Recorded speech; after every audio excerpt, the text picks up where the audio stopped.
پہلی شرط اول، وہ فارسی کا شعر مجھے یاد آیا کہ در رہے منزل لیلا کے خطر ہاش بسے، شرط اول قدمی نست کے مجنوں باشی۔ پہلی شرط یہ کہ مجنوں بنو، تو یہاں کا پہلی شرط کیا ہے؟ پہلے صاحب ایمان بنو، ایمان تمہارے دلوں میں ہو۔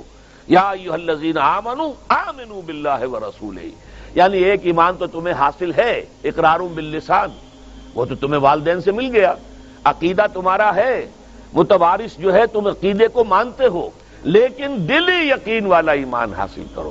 اصل میں اس کے بعد گاڑی چلتی ہے، اس کے بعد جو ہے نتائج نکلتے چلے جائیں گے، لیکن اگر وہاں ایمان کی کمزوری ہے تب اوپر سے کوششیں کریں گے، نتیجہ نہیں نکلے گا، آگے ہم بڑھ نہیں سکیں گے، ہمارے جو جد و جہد ہے وہ کامیابی سے ہمکنار نہیں ہوگی۔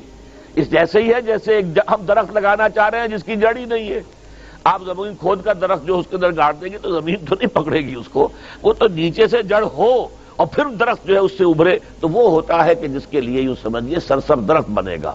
اس حوالے سے سب سے پہلا قدم کیا ہے؟ ہم اپنے گریبانوں میں جھانکیں، اپنے دلوں کو ٹٹولیں، وہ یقین والا ایمان ہے یا نہیں؟ اگر ہے تو اللہ کا شکر ادا کیجیے، تہنیت، مبارکباد، اور نہیں ہے تو پہلا کام یہ ہے کہ اے ایمان کے دعوے دارو، ایمان لاؤ جیسے کہ ایمان کا حق ہے۔ یقین اللہ کی ذات پر، اس کی صفات کمال پر، یقین مرنے کے بعد اٹھنے پر، بعث بعد الموت اور حساب کتاب، یوم حشر اور جنت اور دوزخ کا یقین، فرشتوں کا یقین، وحی کا یقین، قرآن کا یقین، کتابوں کا یقین، نبیوں اور رسولوں کا یقین، اور محمد الرسول اللہ کا یقین صلی اللہ علیہ وسلم کہ آپ آخری اور کامل رسول ہیں اللہ تعالیٰ کے، خاتم النبیین بھی ہیں اور آخر المرسلین بھی صلی اللہ علیہ وسلم۔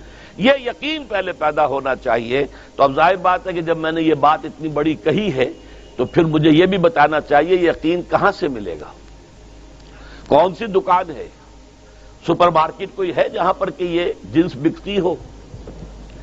پہلی بات تو یہ ہے کہ اس کے لیے آسان ترین طریقہ کیا ہے؟ صاحب ایمان کی صحبت اختیار کرو۔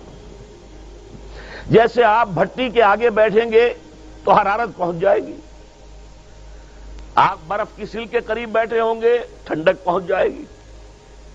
اگر صاحب ایمان ہے، کسی کے دل میں یقین والی بھٹی دہک رہی ہے، تو اس کے قرب سے آپ کے اندر بھی یقین پیدا ہو جائے گا۔ دوسرا طریقہ یہ ہے کہ شریعت کے احکام پر عمل کیے جاؤ، کیے جاؤ، کیے جاؤ، کیے جاؤ، اس عمل سے بھی یقین پیدا ہوتا ہے۔ یہ دو طرفہ معاملہ ہے، یقین سے عمل پیدا ہوتا ہے اور عمل سے یقین پیدا ہوتا ہے۔ جیسے آپ کہتے ہیں وشس سرکل، وہ بری شے ہوتی ہے کہ ایک چیز ہے بڑھ گئی تو پھر اس کے اور خرابی بڑھ گئی، اس سے پھر وہ پہلی خرابی اور بڑھ گئی، پھر وہ اس سے اور خرابی بڑھتی چلی گئی۔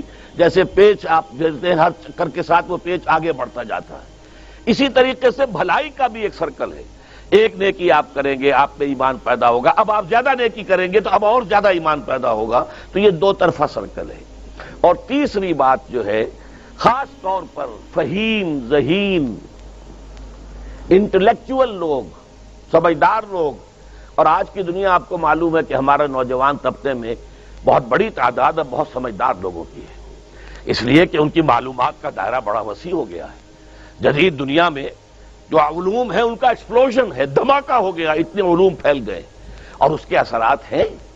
اخبار بین لوگ بھی جو ہیں وہ بھی ایک طرح سے ہر ایک ان میں سے فلسفی ہوتا ہے، آپ اس سے ذرا بات کر کے دیکھیے، وہ اپنے فلسفے بگاڑے گا، اپنی رائے دے گا، معلوم ہوتا ہے کہ شاید سب سے بڑا سیاسی تجزیہ نگار یہی ہے۔ لہذا وہ لوگ کہتے ہیں کہ ہمیں تو وہ بات بتاؤ جو ہماری عقل کو بھی اپیل کرے۔ یہ جو معاملہ ہے وہ ایمان جو عقل کو بھی اپیل کرے، اس کی سورس صرف ایک ہے اور وہ قرآن حکیم ہے۔